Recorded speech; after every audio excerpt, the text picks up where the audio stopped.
Every species in the galaxy knew the story. It was told in bars on rusted space stations, whispered in the golden halls of elder civilizations, and carved into the walls of temples on worlds so old their sons had begun to die. 300 years ago, the Val Concord, the most powerful alliance of species in known space, had chained a woman inside a dead planet and sealed her there forever. Her name was Una. She was a Celestine, one of the rarest and most powerful beings the galaxy had ever produced, and for 3 centuries she had not moved, not slept, and not died. She simply existed in the dark, wrapped in chains made from neutron-bonded mithrite, a material the Concord swore could never be broken by any force in the universe. They were right, for a long time. Over 300 years, 217 attempts were made to break those chains. Warlords came with plasma cannons that could crack moons in half. Scientists came with antimatter drills that could eat through the core of a planet. Holy warriors came, carrying divine blades, blessed by alien gods, whose names no human tongue could pronounce. Every single one of them failed. The chains did not even scratch. The Concord watched each attempt with quiet amusement, because every failure proved their point. Nothing in the galaxy could challenge their power. Nothing could undo what they had done. The story of Una became a warning.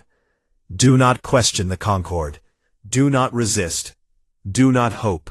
And then a broke, tired, completely unremarkable human stumbled into her prison by accident. His name was Tejo. He was 28 years old, thin, unshaved, and running out of fuel somewhere near the edge of mapped space. His ship was called the Dawnbird, which was a generous name for what was really a patched-together salvage freighter held together by welding scars and stubbornness. The navigation screen flickered every 6 seconds. The only thing on the ship that worked perfectly was Hana, the onboard AI, and even she sounded tired. "Fuel is at 4%, Hana said through the speakers. Her voice was calm, the way a doctor is calm when the patient is already dying. "We have enough to reach the nearest station if we cut life support to minimum and you stop breathing so hard." Tejo leaned back in the pilot's seat and rubbed his face. "Can we sell something?" "You have already sold everything worth selling. What remains is the ship itself, your clothes, and the contents of your emergency pack, which includes 1 broken laser cutter, 1 multi-tool, and 1 antique sword that no reasonable buyer would want." "Don't talk about the sword. I am simply stating facts." Tejo looked out through the cracked viewport. The stars were cold and far apart out here. Nobody came to this sector unless they were lost or running from something. He was a little bit of both. Then the signal came. It was faint, almost invisible against the background noise of deep space. A repeating pulse, low and rhythmic, like a heartbeat buried under static. Hana caught it first and put it on the main screen. The source was a planet nearby, a barren rock called Ashkar 9. Quarantined, restricted, no ships allowed, within 10,000 kilometers, by order of the Val Concord. "Ignore it," Hana said immediately. Tejo stared at the signal. It pulsed again, steady and patient, like it had been calling for a very long time.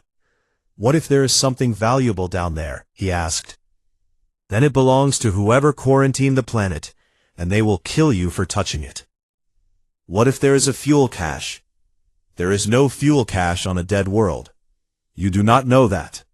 I know that with 97% certainty, which is more than enough for any sane person." Tejo was not a sane person. He was a broke salvage runner with 4% fuel and nothing left to lose. He turned the ship toward Ashkar 9. The planet was exactly as dead as it looked from orbit. Gray dust, black rock, thin atmosphere full of metallic particles that scraped against the hull as the Dawnbird descended. There were no structures on the surface, no signs of life, no ruins, just emptiness in every direction. but the signal was coming from below, deep below. Taeho landed near a crack in the ground wide enough to walk through. He pulled on his environment suit, checked his oxygen, and grabbed his emergency pack. The rusted sword sat at the bottom of the pack, wrapped in old cloth. He almost left it behind, then threw it over his shoulder out of habit. His father had carried it. He carried it. That was all. The crack led to a tunnel. The tunnel led down, and further down. The walls changed from rough stone to something smooth and polished, covered in symbols that glowed faint blue when he passed. The air got heavier, warmer. The signal was louder now, not just in his comm system, but in his chest, in his teeth, in the back of his skull. After almost an hour of walking, the tunnel opened into a cavern so large that the ceiling disappeared into darkness. Pale blue light drifted through the air like dust, and in the center of that impossible space, suspended 10 feet above the ground by chains that pulsed with cold light, was a woman. She was tall. Her skin was pale silver, marked with scars that ran in parallel lines down her arms and across her collarbone. Her hair, white as starlight, hung past her waist. Her eyes were closed. She wore the remains of armor that had been beautiful once, now cracked and faded by centuries. The chains held her arms spread wide, her feet hanging above the ground. She looked like something between a prisoner and a sacrifice. Taeho stood at the entrance of the cavern and stared. He had seen a lot of strange things in the galaxy. Dead ships with crews still sitting at their stations. Alien ruins older than Earth's sun. Markets where people sold memories in glass bottles. But he had never seen anything like this. He had never felt anything like this. The air around her hummed with a sadness so heavy it was almost a sound. He took a step forward, then another. His boots echoed on the stone floor. Her eyes opened. They were gold, deep, bright gold, like a sunrise seen from orbit.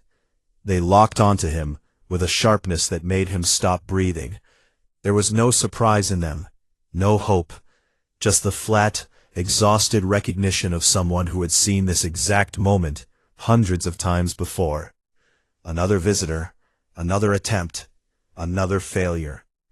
She looked at him the way a dying animal looks at a passing shadow, without expectation. Taeho swallowed hard. He touched the comm in his ear. "Hana," he whispered. "What the hell did they do to her?" There was a pause. When Hana answered, her voice had lost its usual sarcasm. "I do not know. But whatever it was not meant to be found." The signal pulsed once more, strong and clear, like a heart that had been waiting 300 years to be heard. Yuna did not speak for a long time. She simply watched him, the way someone watches rain fall on a window, present but distant, aware but uninterested. She had seen warriors in golden armor stand where this thin, dusty human stood. She had seen generals with weapons that burned hotter than starve. She had watched them all swing, strike, blast, and scream at the chains that held her. And she had watched them all fail. So when Taeho took another step closer and opened his mouth to speak, she spoke first. "Do not bother." Her voice was dry and cracked, like paper left in the sun for too long. It sounded like it had not been used in years, maybe decades. But beneath the rust of silence, there was something sharp, something that had once commanded armies. Taeho stopped. "You can talk?" "I can do many things. None of them matter in here." She moved her wrists slightly. The chains pulsed brighter for a moment, then settled. "The harder you hit them, the stronger they become. Every weapon that has touched them has only fed them. Plasma, antimatter, light-forged steel, divine metal from the temples of Iran, all of it, swallowed." Taeho looked at the chains. They did not look like metal. They looked like frozen light given weight. Each link was barely the width of his finger, but they hummed with a deep, heavy energy that pressed against his skin from 3 meters away. 217, Yuna said quietly. That is how many have tried before you. I counted. There was nothing else to do. In 300 years? In 300 years. Her golden eyes flickered. Some came to free me. Some came to study me. Some came to use me. All of them stood where you stand, looked at me the way you look at me, and told me they would be different. They were not. He looked around the cavern, at the smooth walls, and the pale light, and the silence that was so heavy it felt solid.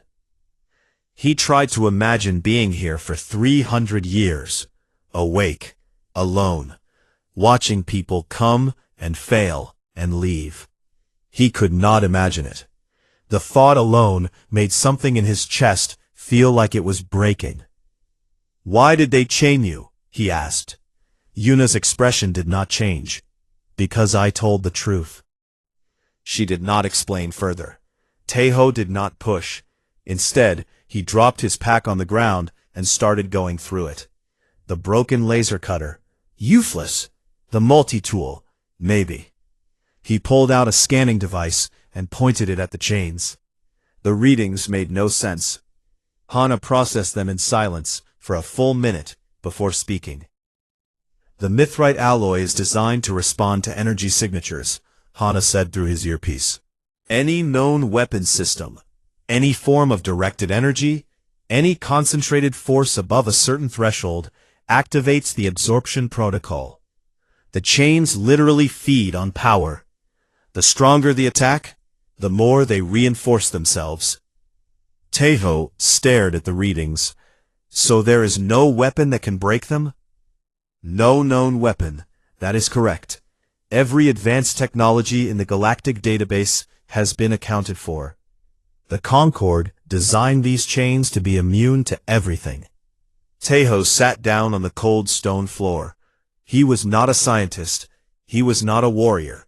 He was a salvage runner who could barely keep his ship flying.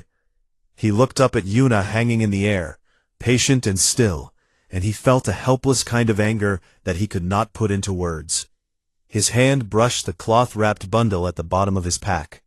The sword. He pulled it out slowly and unwrapped it. The blade was old. Very old. Earth-old. It had been forged by hand in a workshop that no longer existed, on a continent that had been underwater for 2 centuries. The metal was dark with age, spotted with rust, and the edge was so dull it could barely cut bread. The handle was wrapped in cracked leather that had been rewrapped a dozen times. It was, by every reasonable measure, a piece of junk. But it had belonged to his father. Taeho held the sword and let himself remember. His father, Jiho, had been a quiet man who worked on air recyclers in a colony that was always one malfunction away from death. He was not a soldier or a hero. He was just a man who fixed things and came home tired and sat with his son and told him stories about Earth. The sword had hung on their wall in a plastic frame. Jiho said it had been passed down through the family, though he was never sure how far back it went. He said it was a reminder. Humans were never the strongest, Jiho used to say, his rough hands resting on his knees. Never the fastest, never the smartest. We were just the ones who never stopped swinging. Jiho died on a Tuesday when the colony's main air recycler failed, and he crawled inside it to fix it manually, and the backup system kicked in while he was still inside. Taeho was 16. He took the sword off the wall, wrapped it in cloth, and left the colony on the first ship that would take him. Now he sat in a cavern on a dead world, holding that same sword, looking at a woman who had been imprisoned for 3 centuries. Hana spoke again, and this time her voice had a strange note in it, something almost like surprise. Taeho, I found something. What? The absorption protocol in the chains. It is calibrated to resist every known energy signature and advanced material compound in the Galactic database. But the database only includes technology from spacefaring civilizations. Materials developed after first contact with the galactic community. Taeho looked at the sword. And? That sword was forged on Earth approximately 600 years ago. It is made from hand-smelted iron with trace carbon. It predates humanity's spacefaring era by centuries. Its molecular signature is so primitive that it does not exist anywhere in the Concorde's material registry. The silence in the cavern was absolute. "Are you saying the chains do not recognize it?" Tejo asked. "I am saying the chains have no protocol for it. The absorption system requires identification to activate. If the material is not in the database, the chains cannot adapt. They would treat it the same way they treat air or dust. Nothing." Then he looked at Yuna. She was watching him with those gold eyes, and for the first time, there was something new in them. Not hope. She was too old and too hurt for hope, but curiosity. A tiny, fragile flicker of curiosity. "That will not work," she said, but her voice was not as certain as before. Tejo walked forward until he was standing directly beneath her. The chains hummed above his head. He could feel their energy pressing down on him, heavy and cold. He gripped the rusted sword with both hands. His palms were sweating. He did not say a prayer. He did not make a speech. He was not that kind of person. He swung. The blade connected with the nearest chain, and for one fraction of 1 second, the entire cavern held its breath. Then the chain shattered. It did not crack or bend or strain. It shattered like thin glass hit with a stone, the pieces dissolving into blue light before they hit the ground. The walls flickered.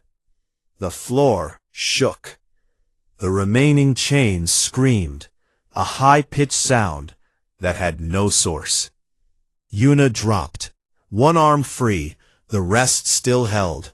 She gasped, the first full breath she had taken in 300 years. Her free hand grabbed the chain on her other wrist and pulled, but it held firm. Tejo swung again. The second chain broke. Then the third. Then the fourth. Each one shattered with the same impossible ease, as if they had never been strong at all. As if 3 centuries of imprisonment had been held together by nothing more than a blind spot. Yuna fell. Her knees hit the stone floor and her hands caught her weight, and she stayed there, crouched, trembling, breathing in huge, ragged gulps. Her fingers pressed flat against the ground. She could feel the cold stone beneath them. She could feel something beneath her that was solid and real, after 300 years of hanging in nothing. She looked up at Tejo, with her golden eyes full of something vast and unnamed. "What is that sword made of?" she whispered. Tejo looked at the blade. The rust was worse now. The edge had chipped. It looked even more pitiful than before. "Iron," he said. "Just iron." Far away, on a warship cutting through the dark between stars, Lord Gale felt something he had not felt in decades. A tremor passed through the mithrite panel on his desk. A faint vibration that ran through every object made from that material across the galaxy. His aide looked at him with wide eyes. Gale stared at the panel. His face was the color of ash. "Someone broke the seal of Ashkar," he said quietly. "That is impossible, sir." "Yes," Gale said.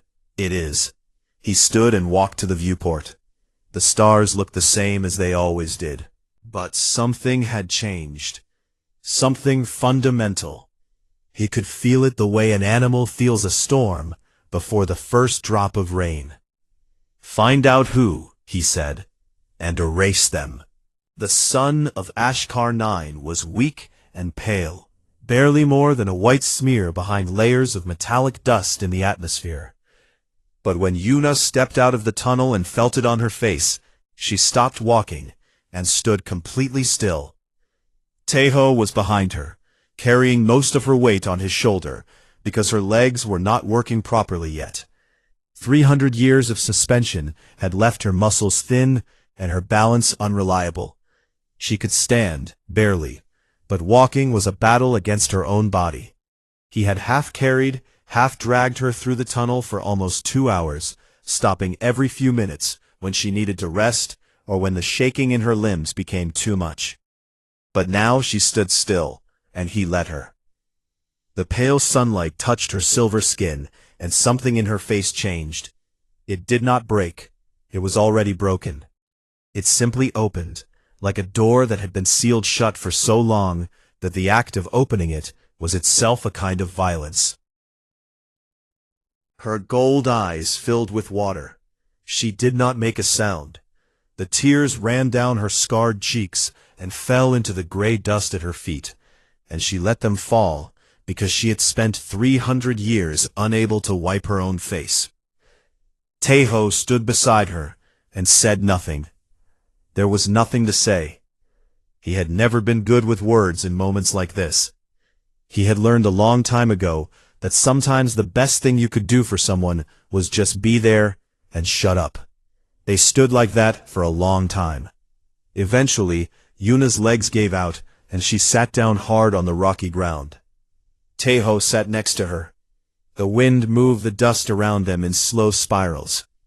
"I forgot what wind feels like," Yuna said quietly. Taeho nodded. He reached into his pack and pulled out a water container. It was half empty, which meant it was all they had. He handed it to her. She stared at it like she did not remember what it was. Then she drank, and the sound she made was so raw and grateful that Taeho had to look away. Getting her to the Dawnbird was another hour of slow, painful progress. The ship sat on the gray plain like an ugly metal bird with one wing slightly lower than the other. Hana opened the cargo ramp as they approached, and did not make a single sarcastic comment, which told Taeho that even the AI understood the weight of what was happening. He set Yuna down in a small medical bay, which was really just a cot with a scanner bolted to the wall above it. Hana ran a full diagnostic. The results came quickly. "Her cellular regeneration is accelerating," Hana reported. "The Celestin species has a remarkable healing capacity when freed from external suppression. Her muscle density is increasing at a measurable rate. Bone integrity is restoring. Neural pathways are reactivating. Physically, she will recover to full capacity within days." "And mentally?" Taeho asked quietly, watching Yuna lie on the cot with her eyes closed and her hands flat against the thin mattress, pressing down as if she needed to confirm that it was real. Hana paused. "I am not qualified to assess 300 years of solitary confinement." Yuna slept. She slept for 14 hours straight, and when she woke up, she ate everything Taeho put in front of her, which was not much because his supplies were already running low. She ate dried protein strips and rehydrated grain paste and a single nutrient bar that tasted like cardboard, and she ate them like they were the finest meal she had ever had. Then she started talking. She told Taeho everything. She sat on the edge of the cot, with her hands wrapped around a cup of heated water, and she spoke in that dry, cracked voice that was slowly becoming stronger with each hour. She told him about the Celestians, a species so old that they remembered the first stars forming. She told him about the Vol Concord, an alliance of the 5 eldest species in the galaxy, who had appointed themselves guardians of galactic order, and held that position for thousands of years through a combination of technological superiority and political manipulation. And she told him what she had discovered. The Concord was not simply governing the galaxy, they were controlling it, deliberately, systematically. Every younger species that rose to spacefaring status was quietly placed under a web of restrictions that looked like protection but functioned as a cage. Trade routes were designed to keep younger species dependent on Concord goods. Technology sharing was limited to ensure no one could develop weapons or tools that rivaled the Concord's own. Cultural exchanges were monitored and filtered to prevent younger species from forming alliances with each other. And humans, Yuna said, were the species the Concord feared most. Taeho almost laughed. Humans feared. The species that could barely maintain its own colonies. that was given the worst trade deals, the oldest ships, the most remote and resource-poor planets. The species that every alien race in the galaxy called primitive, backward, and limited. The Concord feared them. Humans are unpredictable, Una said, and her gold eyes were steady and serious. Every other species the Concord encountered followed patterns. They could be modeled, predicted, managed. But humans do not follow patterns. You adapt. You improvise. You break rules that other species do not even realize are rules. The Concord ran projections on every younger species to estimate how long it would take them to become a threat. For most species, the answer was thousands of years. For humans, the answer was uncertain. The models could not predict you. That terrified them. Tejo sat with this information for a long time. He thought about his father, fixing air recyclers in a colony that the Concord had placed on a planet with barely enough resources to survive. He thought about every human settlement he had visited, struggling, scraping, making do with scraps. He had always assumed it was just bad luck. The universe was hard, and humans got the short end of it. That was life. But it was not life. It was design. Someone had deliberately made sure that humanity stayed small, stayed weak, stayed primitive. I tried to bring this evidence to the Galactic Assembly, Una continued. I had data, records, proof. 300 years ago, I was ready to present it to every species in the galaxy. The Concord found out one day before my presentation. They arrested me, erased my evidence from every database they controlled, and sentenced me to eternal imprisonment as an example. They told the galaxy I was a war criminal. They told my own people I was a traitor, and then they chained me in the dark and let the galaxy forget I existed. Her voice did not shake. It was too tired for that. But her hands gripped the cup so hard that Tejo thought it might crack. The evidence, he said slowly. Is it gone? No. A thin smile, sharp as a blade. I hid a copy, before they took me.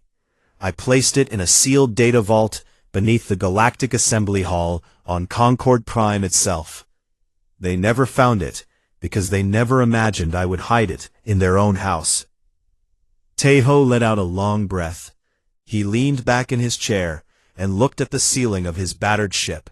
She had proof that the most powerful organization in the galaxy had been deliberately enslaving younger species for thousands of years.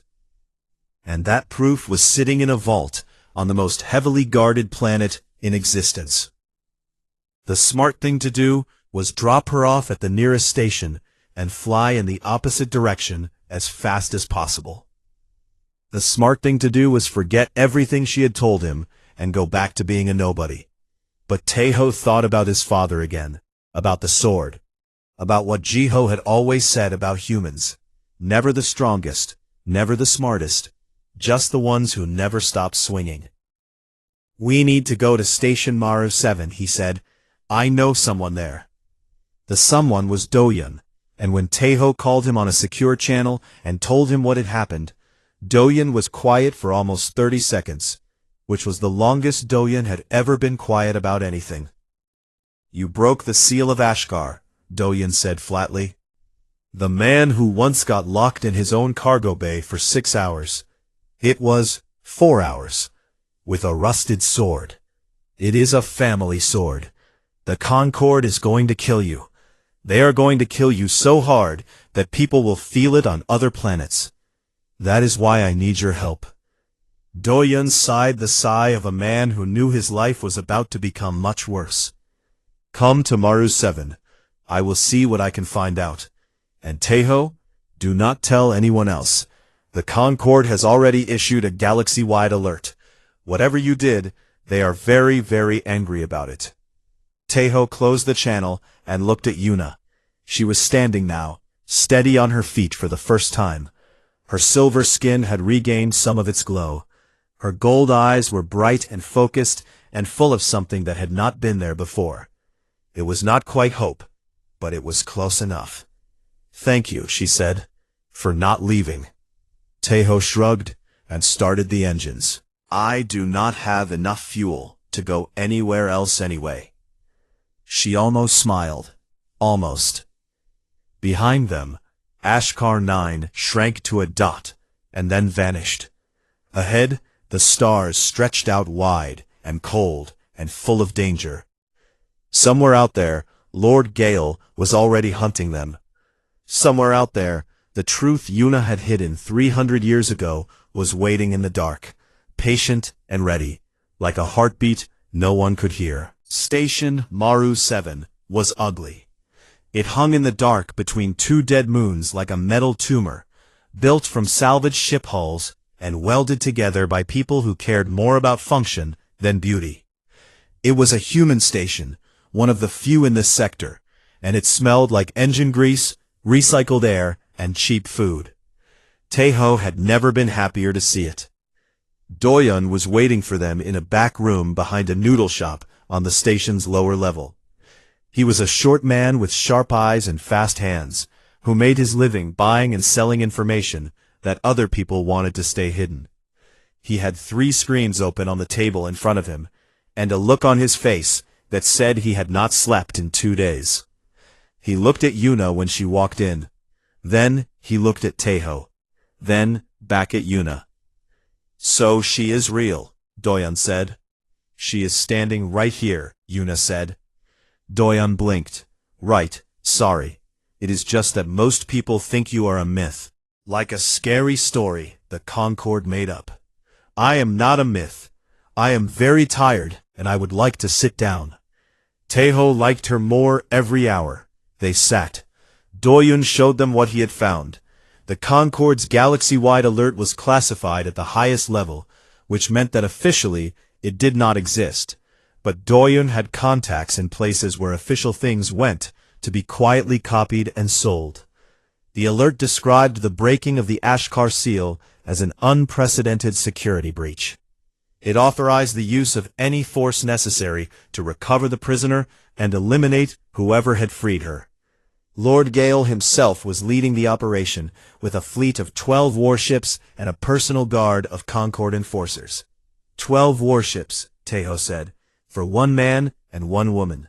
"For what you represent," Doyun corrected. "You broke something they said could not be broken. If the galaxy finds out, the Concord looks weak. And weak is the one thing they cannot afford to look." Yuna leaned forward. "Has anyone found out?" Doyun smiled for the first time. "That is the interesting part. I may have let a few details slip into certain information channels.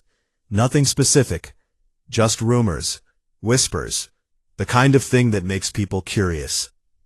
Taeho stared at him. "You are spreading the story." "I am an information broker. Information wants to be free.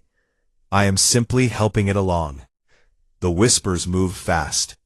Within days, fragments of the story were circulating through human colonies and stations across 3 sectors. A human freed the prisoner of Ashkar. A human broke chains that the entire galaxy said were unbreakable. With a sword. An old, rusted iron sword from Earth. Most people did not believe it at first. It sounded like a joke, or a fairy tale, or the kind of story a drunk man tells at a bar to impress strangers. But the Concord's reaction was real and visible. Warships were moving. Patrols were increasing. Quarantine zones were being expanded. The Concord was scared of something. And when the most powerful force in the galaxy acts scared, people pay attention. On human colonies, something strange started happening. People began digging through storage units and old family collections. They pulled out relics from Earth. Old tools, iron nails, steel knives. A woman on a mining colony found her grandmother's iron cooking pot and put it on display in the community hall. A man on a transport station hung an ancient wrench from his belt, like a sidearm. These objects had always been treated as junk, leftovers from a primitive past that humanity was supposed to have outgrown. Now they felt like something else, like proof. Doyun also connected Taeho and Yuna with the person Yuna most needed to see. She was a Celestine elder, one of the last alive, and she had been living in hiding on a remote moon for decades, disguised as a common trader. When she arrived at Station Maru 7, she was small and gray-haired and looked like someone's grandmother. But her eyes were the same bright gold as Yuna's, and when she saw Yuna standing in the doorway of Doyun's back room, she stopped walking and pressed both hands over her mouth and wept. They held each other for a long time. Taeho and Doyun quietly stepped outside. When they came back in, Soha was composed again. She confirmed everything Yuna had said about the data vault on Concord Prime. She had been part of the original team that helped Yuna gather evidence 3 centuries ago. When Yuna was arrested, Soha went into hiding and spent the rest of her life waiting for a moment that she had been told would never come. "The vault is beneath the assembly hall," Soha said. "I still have the access codes. They have not changed, because the Concord does not believe anyone could ever reach the vault. It is protected by the same mithrite locks that held Yuna's chains." Everyone in the room looked at the rusted sword leaning against the wall. "We need to get to Concord Prime," Yuna said. "Concord Prime is the most heavily defended planet in the galaxy," Doyun said. "It has orbital defense platforms, sensor nets that can detect a ship from half a sector away, and enough firepower to destroy a small moon. Walking in there is suicide." "Then we do not walk," Taeho said. "We fly, fast and stupid." Before they could plan further, the station shook. Alarms screamed through the corridors. Doyun pulled up the external sensors, and his face went white. Concord warships, 3 of them. They just dropped out of faster than light at the edge of the system. Lord Gale had found them. The escape from Station Maru 7 was the most terrifying 20 minutes of Taeho's life, and he had lived through a lot of terrifying minutes. He ran through the station's corridors with Yuna beside him, and for the first time, he saw what she was when she was not weak and broken and chained. She was fast, faster than anything he had ever seen. Her body had been healing for days, and the Celestine regeneration had done its work. She moved through the crowded corridors like water through rocks, smooth and precise, and when a Concord enforcer appeared at the end of a hallway with a weapon raised, she did something with her hand, a small, sharp gesture, and the enforcer's weapon crumpled like paper and flew sideways into the wall. Gravitational manipulation. The ability to bend gravity at close range. Taeho had read about Celestine abilities in old files, but reading about it and watching it happen 2 meters away were very different experiences. They reached the Dawnbird. Doyun split off toward his own ship, with a wave and a shouted promise to meet them at the coordinates they had agreed on. Soha was already aboard, strapped in and clutching her bag of old data chips and access codes. Taeho launched hard. The Dawnbird shook and groaned, and the engine made a sound that engines should never make. But they cleared the station and hit open space.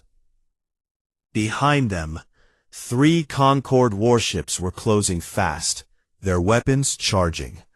"They are targeting us," Hana said calmly. "I can see that. The asteroid corridor to our left offers a 17% chance of survival. And going straight? 2%. 17 it is." He threw the ship into the asteroid corridor, a chaotic river of tumbling rock left over from some ancient planetary collision.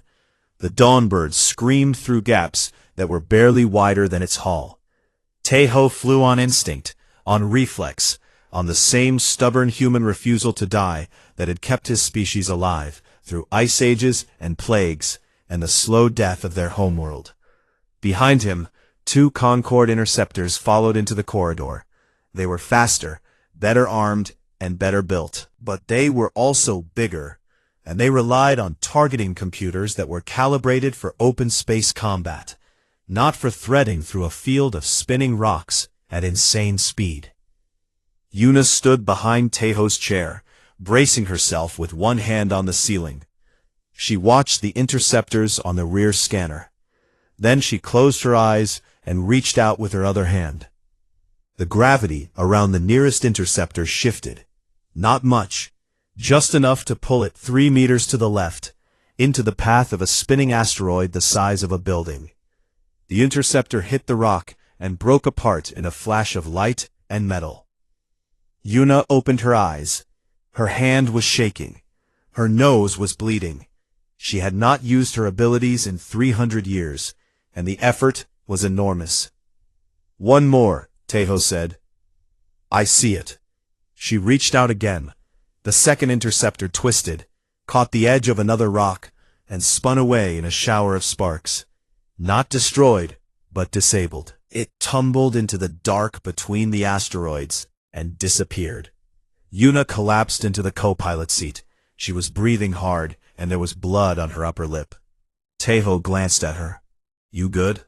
She wiped the blood away and looked at him with those gold eyes, fierce and exhausted and alive. "I am good." They cleared the asteroid corridor and jumped to faster than light before the third warship could close the distance. The stars stretched into lines.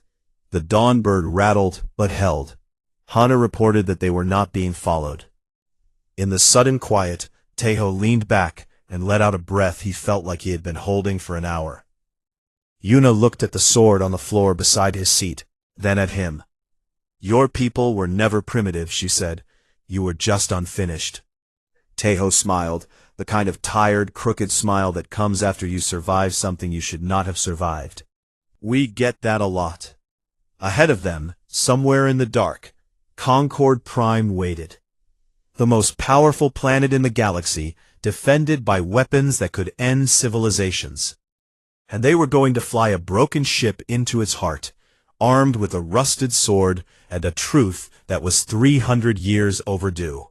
It was, by any reasonable measure, impossible. But then again, so was everything they had already done. Concord Prime was beautiful, the way a blade is beautiful. Sharp, cold, and designed to remind you of your own smallness. The planet hung in space, surrounded by rings of orbital defense platforms that bristled with enough firepower to crack a continent. Below them, the surface gleamed white and silver, covered in towers and domes and bridges that stretched between cities like threads of light. At its center stood the Galactic Assembly Hall, a structure so large it could be seen from orbit, a great dome of polished mithrite that shone like a second sun.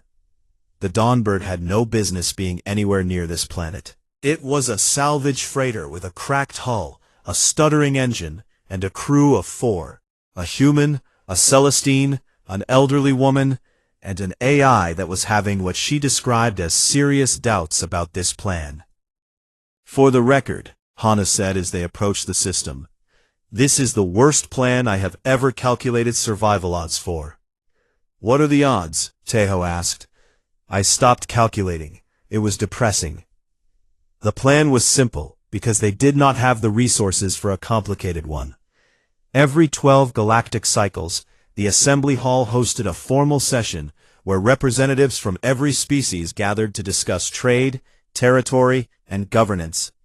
During this session, the planet's orbital shields cycled open for 30 minutes to allow diplomatic ships to enter.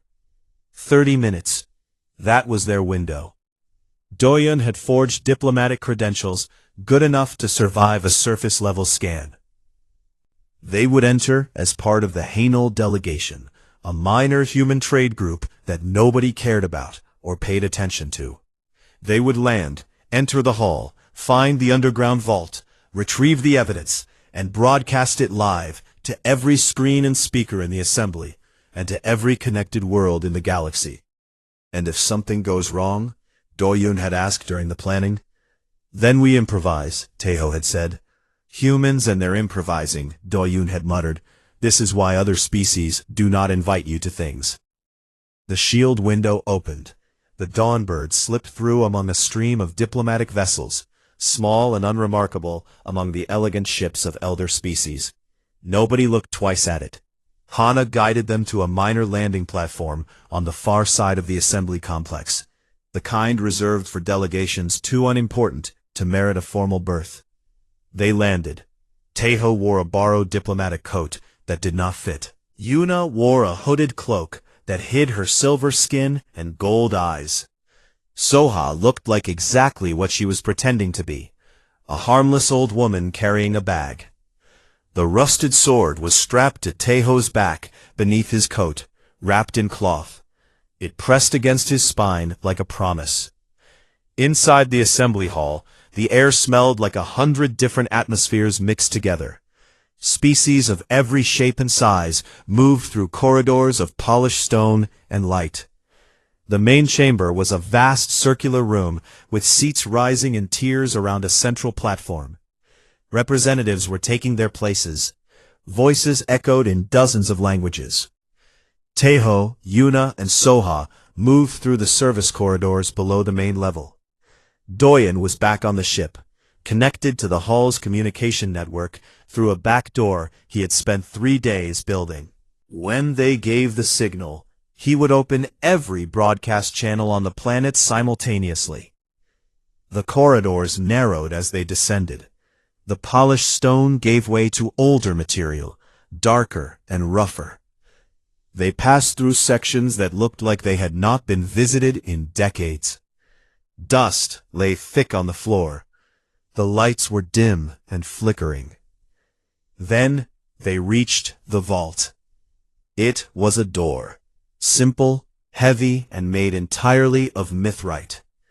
It had no handle, no keypad, no visible mechanism. It was just a solid wall of the same material that had held Yuna for 3 centuries. Above the door, carved in the script of the elder species, were words that Soha translated in a quiet voice. "What is sealed here shall remain sealed for eternity." Soha entered her access codes into a hidden panel beside the door. The panel accepted them. Locks deep within the wall disengaged with heavy, grinding sounds. But the final barrier, the mithrite door itself, remained shut. No code could open it. It was designed to be opened only by force, and no force in the galaxy was supposed to be able to break mithrite. Taiho reached behind his back and pulled out the sword. The blade looked worse than ever in the dim light. The rust had spread. The edge was chipped in 3 places from the chains on Ashkar 9. It looked like something you would find in a trash bin, not something you would bring to the heart of galactic civilization. "Ready?" he said. Yuna nodded. Soha pressed herself against the wall. Taiho raised the sword. "Stop." The voice came from the corridor behind them, cold, precise, and carrying the weight of absolute authority. Lord Gale stepped out of the shadows, with 12 Concord enforcers at his back, each one armed with weapons that hummed with barely contained energy. Gale himself carried no weapon.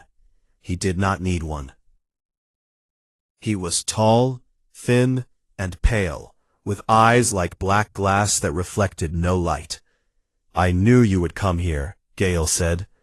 He looked at Yuna the way a man looks at a tool he had put away and expected to stay put. "You should have stayed in your chains, priestess. At least there you had purpose." Yuna's jaw tightened, but she said nothing. Gale turned his black eyes to Taiho. He looked at the sword, and something moved in his expression. Not quite a smile, but something close. The kind of expression a person makes when they find a bug on their floor. "And you, the human, I read the analysis of your little trick on Ashkar 9. A primitive iron alloy that our systems could not identify. Clever, in the way an animal is clever when it finds a gap in its fence." He took a step closer. "But you must understand what you are doing. You are holding a piece of rust against the foundation of galactic order, an order that has maintained peace for thousands of years. Without the Concord, there is chaos. Without control, there is destruction. Every species in this galaxy exists because we allow it to exist."